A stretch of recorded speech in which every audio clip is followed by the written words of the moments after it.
గణేశాయ నమః, గాయత్రీదేవ్యే నమః, మహాసరస్వత్యే నమః, మాతాపితృభ్యో నమః. ముందుగా ప్రేక్షక వీక్షణ మహాశీలందరికీ కూడా నమస్కారం.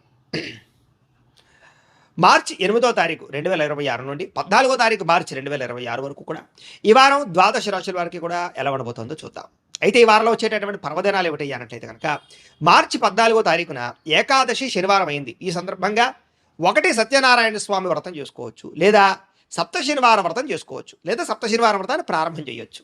చాలామంది సప్త శనివారం వ్రతాలు చేయడం వల్ల ఎంతో విశేషమైనటువంటి కోరికలు తీరడం, సమస్త దుఃఖాలు తొలగడం, సమస్త కోరికలు నెరవేరడం జరుగుతుంది. అంతేకాదు సత్యనారాయణ స్వామి వ్రతం చేసుకోవడం కూడా ఏకాదశి సందర్భంగా చాలా విశేషం. అయితే సత్యనారాయణ వ్రతం చేసుకుందాం అనుకున్నా, సప్త శనివారం వ్రతం చేసుకుందాం అనుకున్నా కూడా మీకు పూజారులు దొరకకపోయినా, ఇతర దేశాల్లో ఉన్నా కూడా ఇబ్బంది పడకుండా వాటికి సంబంధించినటువంటి పూజా విధానాన్ని కథలతో సహా మీకు వీడియోలుగా తయారు చేసి వాటికి సంబంధించినటువంటి వీడియో లింకులు కింద డిస్క్రిప్షన్లో ఇవ్వడం జరిగింది. ఆ లింకుల మీద మీరు క్లిక్ చేసినట్లయితే మీకు సత్యనారాయణ స్వామి వ్రతం కానీ సప్త శనివారం వ్రతం కానీ వీడియోలు వస్తాయి. చక్కగా వీడియోని ఎదురుగుండా పెట్టుకుని మీ చేతితో మీరే భక్తి శ్రద్ధలతో ఇంట్లో ఈ రకంగా వ్రతం ఆచరించడం వల్ల, పూజ చేసుకోవడం వల్ల మీకు ఎటువంటి కోరికైనా నెరవేరుతుంది, ఎటువంటి సమస్యనో తొలుగుతుంది. అలాగే గ్రహ దోషాలు సంపూర్తిగా తొలగి మీకు ఈ వారమే కాదు రాబోయే రోజులు కూడా అద్భుతంగా ఉంటాయి. కాబట్టి ప్రతి ఒక్కరు కూడా ఆ వీడియోలు వినియోగించుకుని చక్కగా మీ ఇంట్లో మీరే భక్తి శ్రద్ధలుగా పూజలు చేసుకోవాల్సిందిగా ముందుగా తెలియజేస్తూ, ఇక ద్వాదశ రాశుల వారికి కూడా ఈ వారం ఎలా ఉండబోతుందో చూద్దాం. ఆ కన్యా రాశి వారి యొక్క ఫలితాలు. అయితే ఈ వారం మీ గోచార గ్రహగతులు చూసుకున్నట్లయితే కనుక కొంచెం వ్యతిరేక ఫలితాలు ఎక్కువగా కనపడుతున్నాయి. కాబట్టి ఈ వారం అంతా కూడా కొంచెం జాగ్రత్తగా ఉండాలి.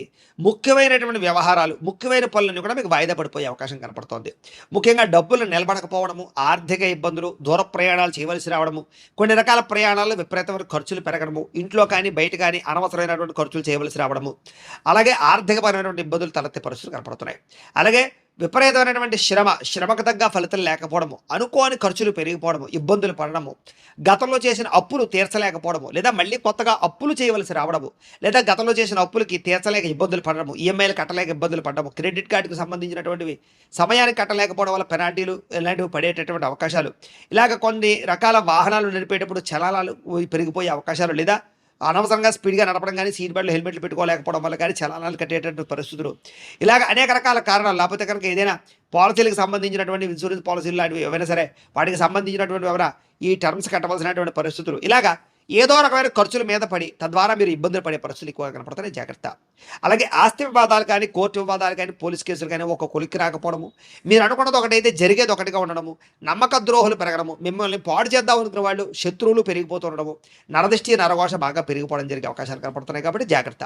ఇంకా శారీరక కోరికల కోసము లేదా వ్యామోహాల కోసము వాటి కోసం బాగా మిమ్మల్ని మీరే దిగజార్చుకునే పరిస్థితి కనపడుతుంది. కాబట్టి జాగ్రత్త. ఎన్ఆర్ఐలు అంటే ఇతర దేశాల్లో ఉండే భారతీయులందరూ కూడా ఆర్థిక ఇబ్బందులు, ఉద్యోగపరమైన నష్టాలు కూడా కనపడుతున్నాయి. జాగ్రత్తగా ఉండాలి. ఇష్టమైన వాళ్ళతోటి ప్రేమ వివాహాలు కానీ, లేదా ఇష్టమైన వాళ్ళతోటి వివాహాలు కానీ దూరమయ్యే అవకాశాలు, చెడిపోయే పరిస్థితులు కనపడుతున్నాయి. ఇక సంతానం అంటే పిల్లలు మీ మాట వినకపోవడము, పిల్లలు తప్పుడు నిర్ణయాలు తీసుకోవడాలు, వాళ్ళ వల్ల కూడా మీకు ఇబ్బందులు తలెత్తే పరిస్థితి కనపడుతోంది. ఇక ప్రేమికుల మధ్య కూడా మనస్పర్ధలు, ప్రేమాభిమానాలు తగ్గడాలు, దూరం జరిగే అవకాశాలు, మీ ఇద్దరి మధ్య వేరే వ్యక్తులు రావడం వల్ల ఇబ్బందులు కనపడతాయి. జాగ్రత్త. ఇక ధన సంబంధమైనటువంటి విషయాల పట్ల, ఆర్థిక వ్యవహారాల పట్ల, క్రయ విక్రయాలు జరిపేటప్పుడు, భూములు, యంత్ర పరికరాలు, స్థలాలు, గృహాలు కొనేటప్పుడు, అమ్మేటప్పుడు ఎక్కువ జాగ్రత్తలు తీసుకోవాలి. కుటుంబ సభ్యులకు సంబంధించినటువంటి అనారోగ్య సమస్యల వల్ల హాస్పిటల్ పాలయ్యే అవకాశాలు, లేదా వాటికి సంబంధించినటువంటి ఖర్చులు కనపడుతున్నాయి. శారీరక అనారోగ్య సమస్యలు కూడా కొంచెం మిమ్మల్ని ఇబ్బంది పెట్టే పరిస్థితి కనపడుతుందని చెప్పొచ్చు. అలాగే ఇంటర్వ్యూలో పాల్గొనేటప్పుడు కొంచెం నిరాశ కనపడుతోంది. మంచివారిని అపార్థం చేసుకునే పరిస్థితి కనపడుతోంది. అలాగే మాట్లాడేటప్పుడు ఏది మంచి ఏది చెడు ఆలోచించి మాట్లాడకపోతే కనుక కావలసిన వారిని దూరం చేసుకునే అవకాశాలు, వ్యాపారాలను, ఉద్యోగాలను సమస్యలు కొని తెచ్చుకునే అవకాశాలు కనపడుతున్నాయి. జాగ్రత్త. ఇక వ్యాపారస్తులకి కొంచెం ఒడిదుడుకులతో కూడుకున్నటువంటి వ్యాపారాలు సాగుతాయి. అంతంత మాత్రం లాభాలే ఉన్నాయి. ఉద్యోగస్తులు కూడా అనుకున్నంత ఉద్యోగపరంగా అభివృద్ధి కనపడటం లేదు. మీ అనారోగ్య సమస్యలు, మెంటల్ స్ట్రెస్ ప్రభావం కూడా ఉద్యోగం మీద పడుతుంది అని చెప్పొచ్చు.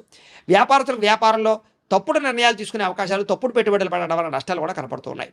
ముఖ్యంగా రుణాలు చేయవలసిన పరిస్థితులు కనపడుతున్నాయి. ముఖ్యంగా క్రమశిక్షణ లేనటువంటి జీవన విధానం వల్ల అనారోగ్య సమస్యలు కనపడుతున్నాయి. కాబట్టి వ్యాయామం చేయండి, పౌష్టికాహారం తినండి, సమయానికి లేవండి, సమయానికి నిద్రపోండి. ముఖ్యంగా జాగ్రత్తగా ఉండండి. ఆధ్యాత్మిక చింతనతో ఉండండి. పూజాది కార్యక్రమాలు పాల్గొనండి. స్ట్రెస్ని తగ్గించుకోండి. ధ్యానము, మెడిటేషన్ చేయడానికి ఎక్కువగా ప్రయత్నాలు చేయడం మంచిది. ఇక భార్యాభర్తల మధ్య ఇంట్లో అనవసరమైనటువంటి సమస్యలు, పెద్ద పెద్ద గొడవలు, కుటుంబ కలహాల దాకా వెళ్ళిపోయే పరిస్థితి కనపడుతుంది. ఇక గృహ నిర్మాణ పనులు కూడా కొంచెం ఆలస్యంగానే ముందడుగు వేస్తాయి. కొంచెం వాహన ప్రమాదాలు ఉన్నాయి. కాబట్టి వాహనాలు నడిపేటప్పుడు ఎక్కువ జాగ్రత్తలు తీసుకోవాలి. తొందరపాటు నిర్ణయాలు తీసుకోవడం వల్ల కూడా ధన నష్టం కనపడుతుంది. స్థాన మార్పులు, ఉద్యోగ మార్పులు చేసేటప్పుడు జాగ్రత్త. ఇక మద్యపాన, ధూమపాన వ్యసన పరులకి అనారోగ్య సమస్యలు కనపడుతున్నాయి. విలువైన వస్తువులు పోగొట్టుకునే అవకాశాలు, కొన్ని రకాల వస్తువులు చెడిపోవడాలు, లేదా కొన్ని రకాల వస్తువులు మర్చిపోవడాలు, కొన్ని రకాల వస్తువులు దొంగతనాలు జరిగే పరిస్థితులు కూడా కనపడుతున్నాయి కాబట్టి జాగ్రత్త. ఇక విద్యార్థులు కూడా అనవసరమైనటువంటి వ్యామోహాలు, ప్రేమ వ్యామోహాలు లేదా చెడు స్నేహితుల యొక్క ప్రభావము కనపడుతోంది. అలాగే చదువుకునేటటువంటి సమయంలో డిస్టర్బెన్సు, ఏకాగ్రత లోపించే అవకాశం కనపడుతుంది కాబట్టి జాగ్రత్తగా ఉండండి. ఇక ఉద్యోగస్తులకి బాగా కష్టపడతారు కానీ అనుకున్నంత గ్రోత్ కనపడటం లేదు. ఉద్యోగ కార్యాలయాలు పని ఒత్తిడి అధికంగా కనపడుతోంది. స్త్రీలకి ఇంట్లో ఉండేటటువంటి వ్యక్తులతోటి, ఆడబడులతోటి, బంధువులతోటి, అత్తమామలతోటి సమస్యలు, భర్తతో విభేదాలు, మనసులో బాధ, ఎవరితో మీ బాధ చెప్పుకోవాలో తెలియని పరిస్థితులు, వ్యామోహాల వల్ల సమస్యలు కనపడుతున్నాయి జాగ్రత్త.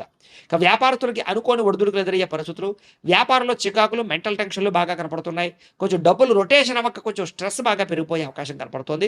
కొత్త వ్యాపారాలు ప్రారంభించేటటువంటి వారికి సరైన అవకాశాలు రాకపోవడం వల్ల ఇబ్బందులు కనపడుతూ ఉన్నాయి. ఏది ఏమైనా కూడా ఒక్కసారి మీ పర్సనల్ జాతకం కూడా ఎలా ఉందో ఒక్కసారి చూపించుకుని, అవసరమైతే దానికి ఏదైనా పరిహారాలు చేయించుకుని ముందుకు వేసినట్లయితే మీకు రాబోయే రోజులు ఇంకా శుభప్రదంగా ఉంటాయి అని తెలియజేస్తూ, అయితే ప్రేక్షకులకి ముఖ్యంగా మనకి ఏమిటయ్యా అన్నట్లయితే కనుక ఇప్పటిదాకా మేము చెప్పినటువంటి ఈ ఫలితాలన్నీ కూడా గోచార ఫలితాలు. అంటే ఈ రాశిలో ఉండేటటువంటి కోటాను కోట్ల మంది అందరికీ వర్తిస్తాయి. కాబట్టి ఆ రకంగా వినే ప్రయత్నాన్ని చేయండి. ఒకవేళ మీ పర్సనల్ జాతకం అంటే మీకు ఒక్కరికి ఎలా ఉందో తెలుసుకోవాలి అన్నా, లేదా ఏదైనా సమస్యలతో ఇబ్బంది పడుతూ ఉన్నా, దానికి మీ date of birth, time, place of birth, మీ పేరు మా వాట్సాప్ నెంబర్కి మెసేజ్ పెట్టినా లేదా మాకు ఫోన్ చేసినా కూడా మీ పర్సనల్ జాతకం అంటే మీకు ఒక్కరికి ఎలా ఉందో చూసి చెప్పే ప్రయత్నాన్ని చేస్తాము. లేదా ఏదైనా సమస్యలతో ఇబ్బంది పడుతూ ఉంటే కనుక వాటికి పరిహారాలు అంటే ఈ రకంగా మా పీఠలో ఉండేటటువంటి బ్రాహ్మణులు ఋత్వికుల ద్వారా ఈ రకంగా జపాలు అని, ఈ రకంగా మండప ఆరాధనలు, ఈ రకంగా అభిషేకాలు, ఈ రకంగా హోమాలు నిర్వర్తింపచేసి వాటికి సంబంధించినటువంటి ప్రసాదాన్ని మీకు కొరియర్ ద్వారా పంపించే ప్రయత్నం చేస్తాం. కాబట్టి మీరు ఎవరికైనా సరే సమస్యలు ఉన్నట్లయితే కనుక మమ్మల్ని సంప్రదించవచ్చు అని తెలియజేస్తూ, అలాగే మీరు ఎవరికైనా సరే పూర్తి జాతకం ఈ రకంగా పుస్తకం రూపంలో కావాలన్నట్లయితే కనుక దానికి కూడా మీ date of birth, time, place of birth, మీ పేరు మా వాట్సాప్ నెంబర్కి మెసేజ్ పెట్టినా లేదా మాకు ఫోన్ చేసినా కూడా మీ జాతకాన్ని మీ రకంగా రాసి ఇలా కంప్యూటర్లో డీటీపీ చేయించి ఈ రకంగా పుస్తకం రూపంలో బైండింగ్ చేయించి ఈ జాతకం పుస్తకాన్ని మీకు కొరియర్ ద్వారా పంపించే ప్రయత్నం చేస్తాం. ఇందులో మీ పూర్తి జాతకం అంతా కూడా రాసి ఉంటుంది. చక్కగా చదువుకోవచ్చు. ఇది మీకు జీవితాంతం ఉపయోగపడుతుంది. కాబట్టి మీరు ఎవరికైనా సరే ఈ పూర్తి జాతకం కావాలన్నా కూడా మమ్మల్ని సంప్రదించవచ్చు. అలాగే ఇంట్లో డబ్బు నిలబడకపోవడము, ఆర్థిక ఇబ్బందులు, రుణబాధలు, వ్యాపారాలు సరిగ్గా సాగకపోవడము, ఇలాంటి సమస్యలతో ఇబ్బంది పడుతూ ఉంటే కనుక అలాంటి వాటికి ఇలాంటి ధన జన వశీకరణ యంత్రము అని ఉంటుంది. అలాగే నరదృష్టి వల్ల కానీ, నరఘోష వల్ల కానీ, ఇంట్లో కానీ, వ్యాపార సంస్థల్లో కానీ ఇబ్బందులు పడుతూ ఉంటే కనుక అలాంటి వాటికి ఇలాంటి నరఘోష యంత్రము అని ఉంటుంది. అలాగే ఇంట్లో నిద్ర పట్టకపోవడము, పీడకలలు రావడము, మనశ్శాంతి లేకపోవడము, కుటుంబ కలహాలు, లేకపోతే శత్రువులు పెరిగిపోవడము, కోర్టు వివాదాలు, పోలీస్ కేసులు ఇరుక్కుపోవడము, లేకపోతే కనుక శత్రువులు బాగా పెరగడము, లేకపోతే ఎవరో ప్రయోగం చేసేసారని అనుమానాలు రావడము, లేకపోతే పిచ్చి పిచ్చిగా బిహేవ్ చేస్తూ ఉండడము, లేకపోతే ఏదో భూతప్రాత పిశాచాది గారులు, ఇలాంటి వాటి వల్ల భయాలు, ఇబ్బందులు ఉంటాయి కనుక అలాంటి వాటికి ఇలాంటి శూలిని దుర్గా యంత్రం అని ఉంటుంది. కాబట్టి ఈ యంత్రాల్లో ఏ యంత్రం కావాలన్నా కూడా మీ గోత్రాలు పేర్లు మాకు తెలియజేసినట్లయితే మీ గోత్రనామాలతోటి ఈ యంత్రాలకి పూజలు, జపాలు, హోమాలు నిర్వర్తింపచేసి మీకు కావలసినటువంటి యంత్రాన్ని మీకు కొరియర్ ద్వారా పంపించే ప్రయత్నం చేస్తాం. కాబట్టి మీరు ఎవరికైనా సరే ఈ యంత్రంలో ఏ యంత్రం కావాలని కూడా మమ్మల్ని సంప్రదించవచ్చు. అలాగే వీటికి సంబంధించినటువంటి సందేహాలు ఉన్నట్లయితే కనుక మాకు ఫోన్ చేసినా, మా వాట్సాప్ నెంబర్కి మెసేజ్ పెట్టినా కూడా మీకు సమాధానాన్ని తెలియజేస్తాము అని తెలియజేస్తూ, ఈ వీడియో కనుక మీకు నచ్చినట్లయితే కాస్త లైక్ చేయండి, అందరికీ షేర్ చేయండి. ఇంకా ఎవరైనా ఛానల్ కనుక సబ్స్క్రైబ్ చేసుకోకుండా ఉన్నట్లయితే కనుక కాస్త సబ్స్క్రైబ్ చేసుకోవాల్సిందిగా మనస్ఫూర్తిగా ఆశిస్తూ, గోబ్రాహ్మణేభ్యః శుభమస్తు నిత్యం. లోకా సమస్తాః సుఖినో భవంతు. స్వస్తి.